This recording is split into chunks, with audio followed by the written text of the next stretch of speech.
Dirty get. Right, hi everyone, it's Andrew and RC, and it's part 4, isn't it? Part 4 of the CA30, the King Kong RC CA30 build. Now, this is all about the cab. The chassis is done, it's downstairs, and, you know, I'm just sitting there admiring it. The cab. So what I've done with the cab so far is I've kind of assembled the basics of it. It's been primed and smoothed off, so it's nice and soft. It's going to get top coats on very shortly. So let me just talk about the paints, and then I'll return back to the detail of the cab and what's going on.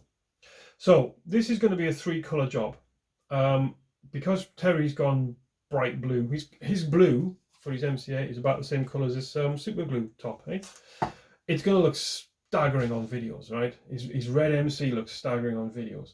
My grey MCA looks a bit utility, which is how I wanted it, but now it's looking a bit plain Jane, right? So this has to stand out. It has to look pretty special on film. So it's going to be 3 colours. I'm going to have a green cab.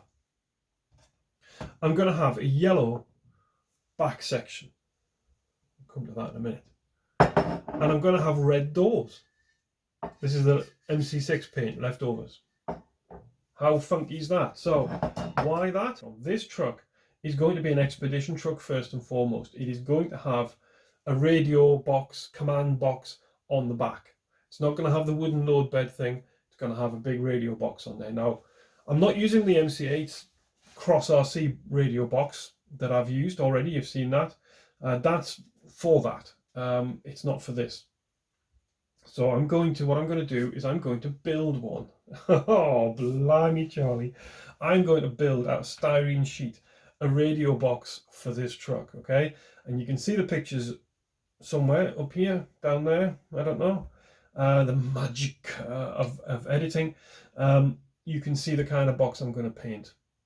The all green truck that you can see in the snow is from the excellent Russian channel Combat Crew. Go find them if you like watching military trucks splashing about in the mud and ice.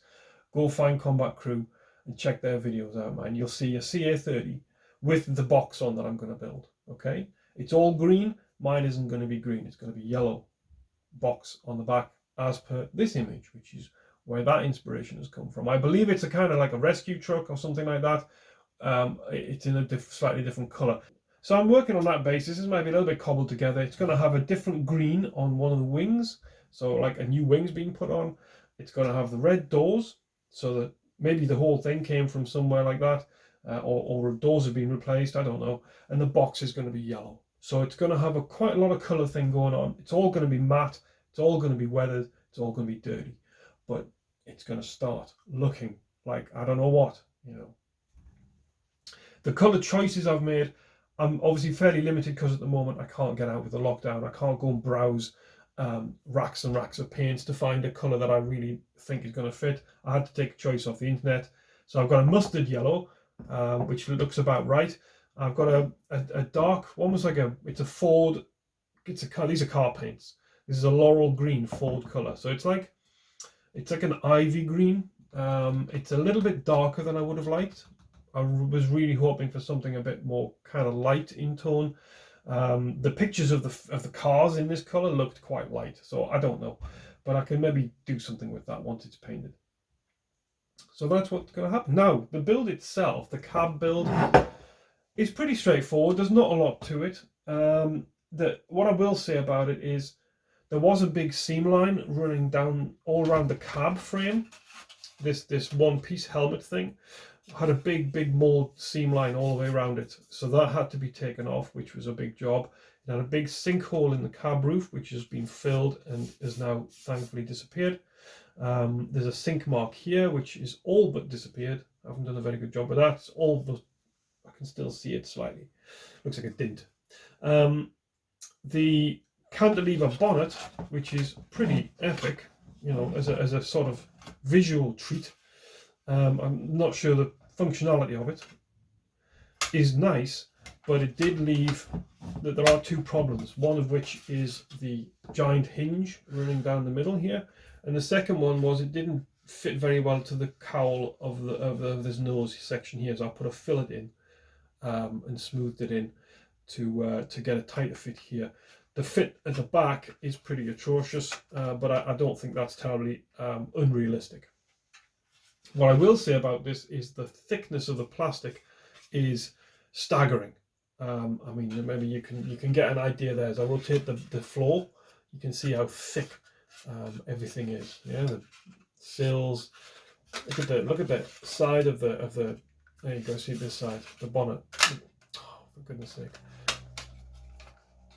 It's not all screwed down, so there's a bit of give, and things start opening. Look at the thickness of that.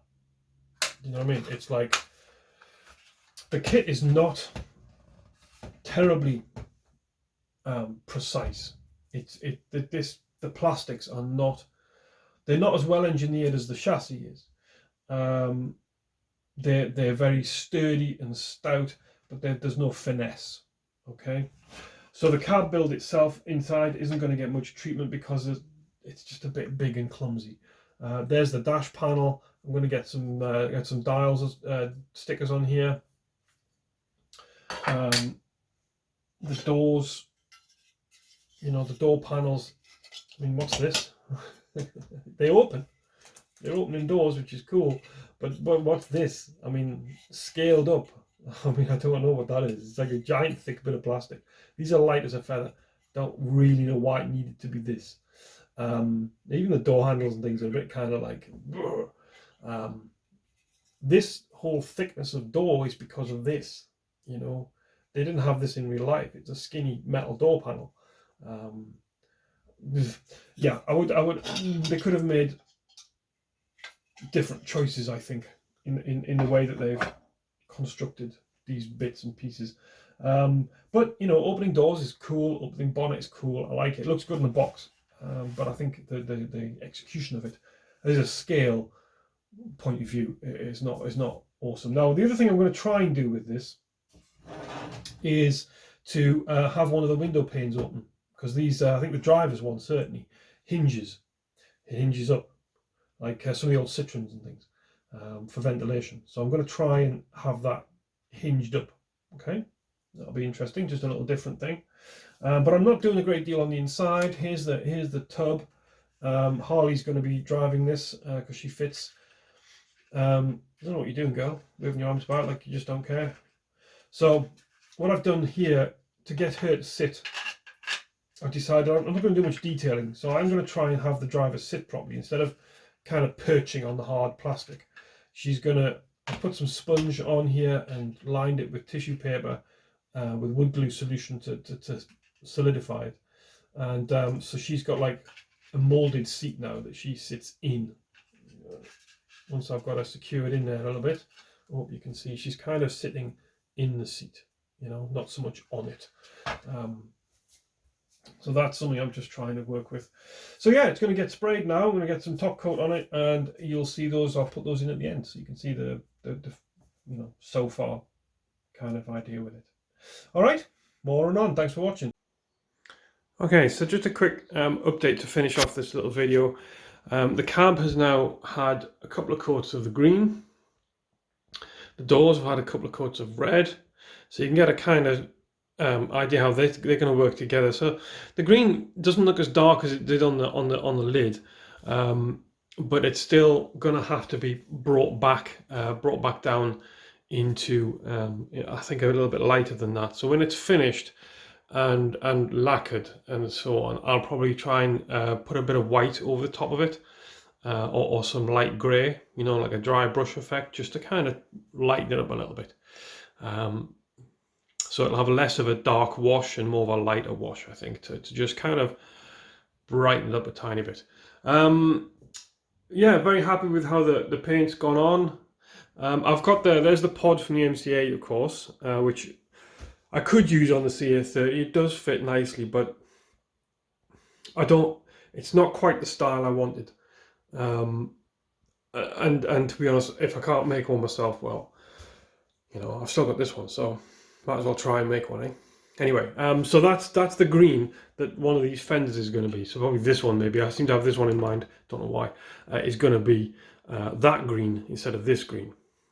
which is going to be like just a little you know, replacement fender on maybe idea.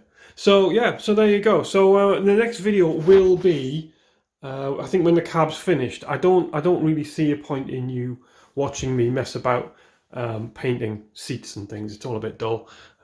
So when the cab's sorted and finished, I'll do an update on what I've done. Okay, thanks guys. Oh, by the way, you probably noticed there is some liner in the cab. I have put tissue paper in the back. In the inside there, it's a bit too much texture, to be honest, on the roof, but because it's all curves and things, it doesn't sit properly. But thankfully you'll never see that, because no one's ever going to look at it from down here. So it's just got a bit of texture on the back wall. It's going to be like a cream colour when it's once I've finished with the top coats. Anyway, there you go. Thanks for watching, guys. Have a good the rest of a good weekend, and get out and enjoy the sun if you can. I know we're on lockdown, but look at that, glorious. Anyway, all right, bye now.